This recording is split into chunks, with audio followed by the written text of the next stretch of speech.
Well, all I can say is this. First of all, my name's Michael J. Long, and thank you for joining me. I appreciate it. So what I will say is this, and I'll make this a very short video.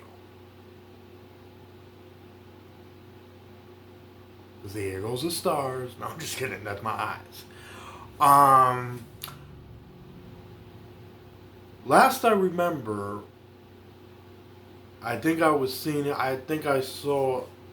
I don't know if I saw it on a post or whatever, but apparently, I don't know how true this is, but I guess take it. It's hard to figure out what's true and what ain't with this governor that we have in this state. Apparently, he signed an executive order, Governor Andrew Cuomo, a Democrat,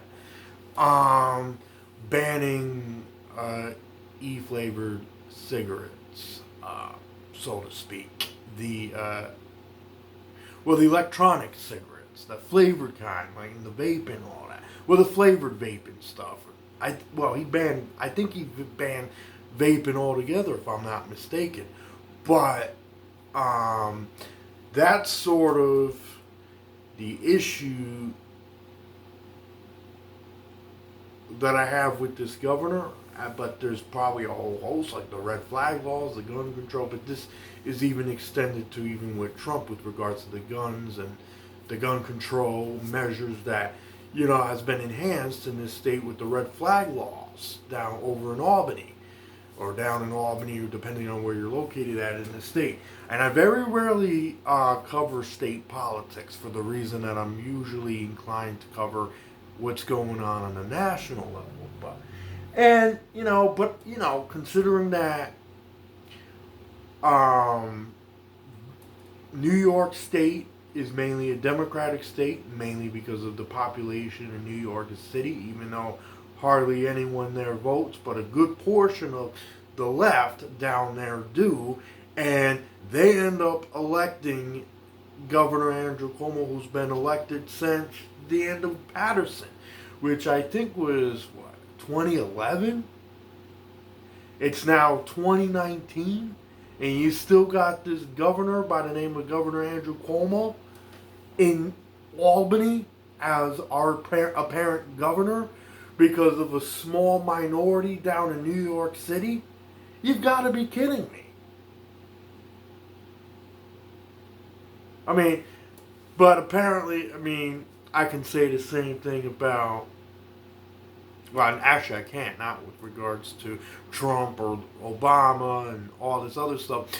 See, the thing about term limits, I know a lot of people support term limits, is that you end up replacing one idiot with the other. Right? And then, as soon as you get someone as good as Ron Paul or Gary Johnson or whatever, their term is up within 1 or 2 years or 8 years, depending on what those terms are set for. And then you end up never getting anybody as good as that person again. Okay, so that's the problem with term limits. But to the contrary, then you end up with dictators either way, even without term limits.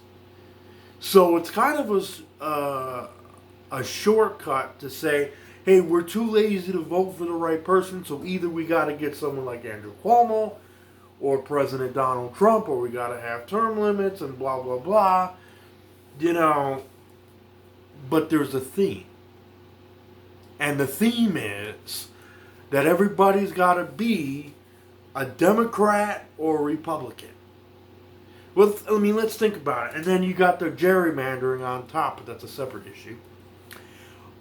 So every district on the local, state, and or county level, and also on the federal level, the local, state, county, and federal levels of this country, all you have your senatorial districts, your congressional districts, your your local city council districts for the local cities, then your local city, various other local cities, towns, and villages may be lumped to state districts.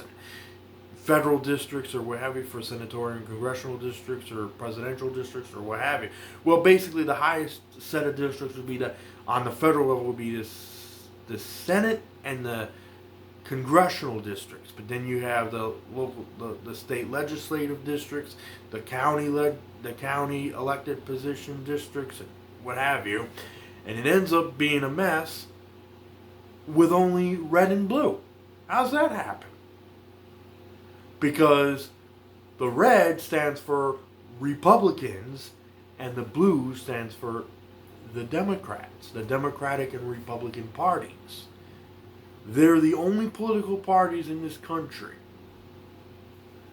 as far as I know, that get to have their own districts. But the Libertarian Party, oh no, you can't have your own political district.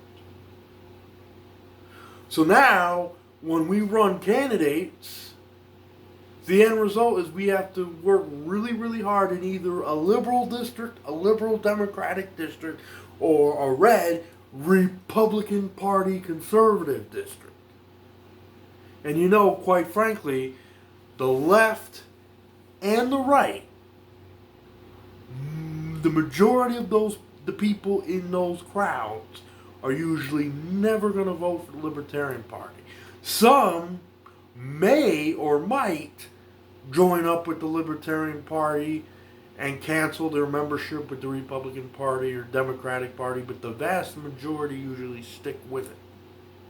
And then you have independents that I believe is the party's strategy for gaining more traction, the Libertarian Party, or gaining more support, however you want to put it, to get more support, if you will. But in the meantime, what we have is a duopoly. So either you get someone like Trump or you get someone like Cuomo. Either it's at the state level or the federal level, what have you, but it truly is a mess. And only you can change it. I'm Michael J. Long, and thank you for joining me. I appreciate it.